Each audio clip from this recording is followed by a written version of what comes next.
Mr.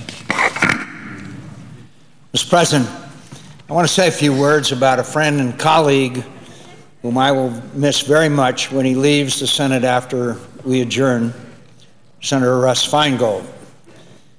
And I can't thank him for his service without mentioning the outstanding work of his capable staff, Mary Irvine as Chief of Staff, Sumner Slichter as Policy Director, Bob Schiff, Chief Counsel, and Paul Weinberger as Legislative Director, a loyal and outstanding team.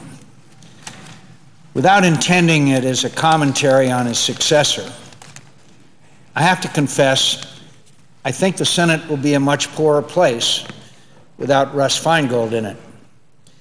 I know that in my next term I will experience fewer occasions of inspiration because of the departure of Russ Feingold, a man whose courage and dedication to the principles that guided his Senate service often inspired me.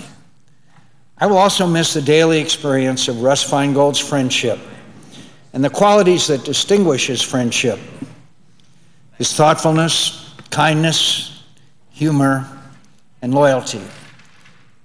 I have treasured that friendship all the years we've served together. And while friendship doesn't end with a Senate career, I will sorely miss his presence here. I will miss seeing him every day. I will miss traveling with him. I will miss the daily reminder of what a blessing it is to have a true friend in Washington. Our first encounter with one another was in a Senate debate in which we argued about an aircraft carrier, somewhat heatedly, if memory serves. Russ thought the United States Navy had one too many. I thought we didn't have enough. It was, I'm sorry to admit, not a very considerate welcome on my part to a new colleague whom I would soon have many reasons to admire. But to Russ's credit, he didn't let my discourtesy stand in the way of working together on issues where we were in agreement. And to my good fortune, he didn't let it stand in the way of our friendship either. We are of different parties, and our political views are often opposed. We've had many debates on many issues. But where we agreed on wasteful spending, ethics reform, campaign finance reform, and other issues, it was a privilege to fight alongside and not against Russ Feingold. We don't often hear anymore about members of Congress who distinguish themselves by having the courage of their convictions, who risk their personal interests for what they believe is in the public interest. I've seen many examples of it here, but the cynicism of our times among the political class and the media and the voters tend to miss the examples of political courage or dismiss them as probable frauds or at best exceptions that prove the rule. In his time in the Senate, Russ Feingold, every day and in every way, had the courage of his convictions. And though I am quite a few years older than Russ and have served in this body longer than he has, I confess I have always felt he was my superior in that cardinal virtue. We were both up for re-election in 1998. I had an easy race. Russ had a difficult one. As many of our colleagues will remember, Russ and I opposed soft money, the unlimited corporate and labor donations to political parties that we believed were compromising the integrity of Congress, and we were a nuisance on the subject.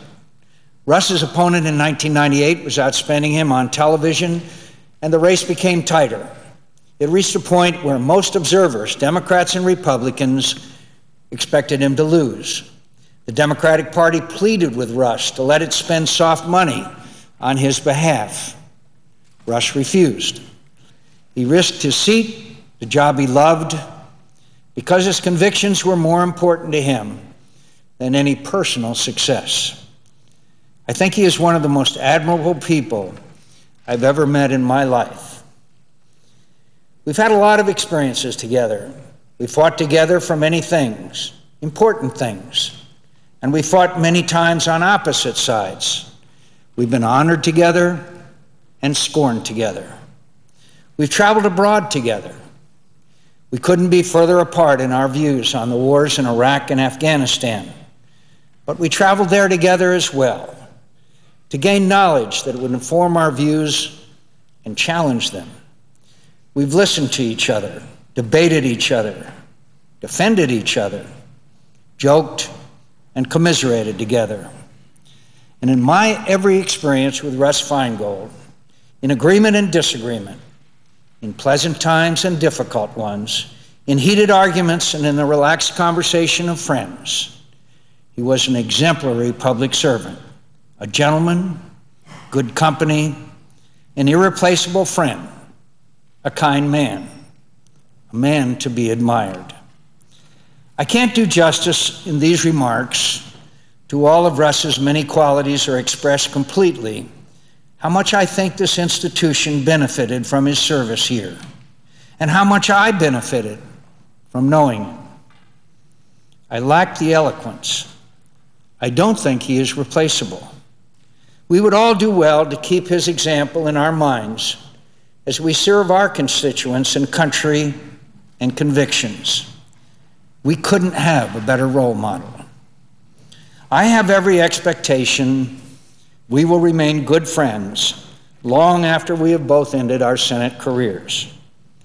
But I will miss him here every day. And I will try harder to become half the public servant that he is, because his friendship is an honor, and honors come with responsibilities. God bless him.